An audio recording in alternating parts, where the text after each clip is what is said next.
I met Reed Hastings and Don Shalvey briefly, and then I went up to, President Clinton was coming out to California to bring Chelsea to Stanford. It was really the main purpose. But also and that trip, also to announce a startup fund for 3,000 charter schools by the year 2000. And so the domestic policy department at the White House, I was still friends with a lot of the folks there, and every time they would come out to California, they would sometimes run things by me and run names by me and who we missing and just doing background stuff. And so I went up to see this event. It was on a Thursday in September, and the whole time I was consumed with going by the event to say hi, but I was also consumed with the Dodgers were playing the Giants at Candlestick that afternoon. So there was a little side trip there. But at the event, I met Reed. President Clinton announced this fund, which was really forward-thinking and not very, it wasn't exactly, it was really kind of pushing the envelope at the time, calling for that many charter schools and creating a fund for it.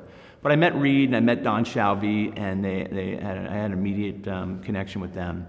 And I said, I want to help on this thing. And then right before the end of the speech, I jumped in my car and drove over to Candlestick Park, and so to watch the Dodgers, and thought about these guys on the long drive home back to Los Angeles, and immediately contacted them the next day and joined this campaign.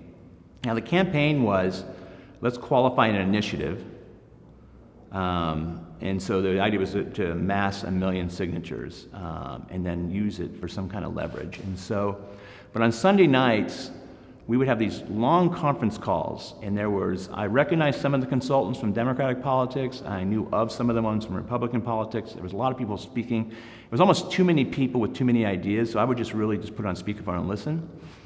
And after one of the meetings, there was a lot of conversation about it's too confusing for the signature gatherers, what charter schools were. Some of them were pushing back on it, on what charter schools were. The city of Los Angeles was changing its city charter, and that was on the ballot, which was very confusing when you just mentioned the word charter. Nobody even knew what a charter school was.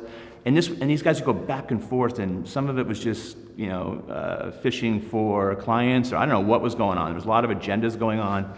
And I called Reed afterwards and said, the best way I think to test some ideas out is where's your local market? And he said, well, I live in Santa Cruz. There's a Safeway down the street. And I said, why don't you meet me there tomorrow? And I'll get up early and drive up to Santa Cruz, and let's get some petitions. And let's test some of these ideas out. And Reed was great. He was game. He wasn't above it. He thought it was a great idea. So we went out, and this is my background. My background was in organizing, community organizing. A supermarket is a perfect place to test ideas and theories and themes and branding, because you've got 30 seconds from somebody with their shopping list that gets out of a car, that gets into the market to connect with them and get them to stop and sign something. It's very difficult to pull off, and you have to be very good at it, and you have to have a strong message that connects with them right away. So I gave the clipboard to Reed. He rolled up his sleeves and very earnest. And some woman gets out of the shop, and he goes, we're at public charter schools, and we're trying to change this, and she just walked right by him. And like 5 or 6 people blew by him as he was trying to explain what this was. And then I said, can I try it? And let me just try something. He wasn't frustrated. He was very, eager to learn, or thought I knew something. And the first person walked out, I go, hey, this is an initiative to improve California public schools. The person, oh yeah? Great. Sign. I got 4 or 5 signatures right away. Only when somebody asked how, then I can explain that in some neighborhoods there needs to be alternatives. We've gotten stagnant. We're not the same California we used to be. You could strike up a conversation to explain it. But most people, if you just said this is an initiative to improve California public schools and bring them back to the status they used to be, people that just connect with people. And so, what I suggested was we got baseball hats that just said public schools on them, and give them to I'm fond of baseball hats, especially my Dodger baseball hat. But I said, let's just give the signature gatherers that we're paying, but are also having a hard time collecting signatures, let's just give them the baseball hats that say public schools on it. And after that, we just we were connecting signatures faster than we could collect them. It was great.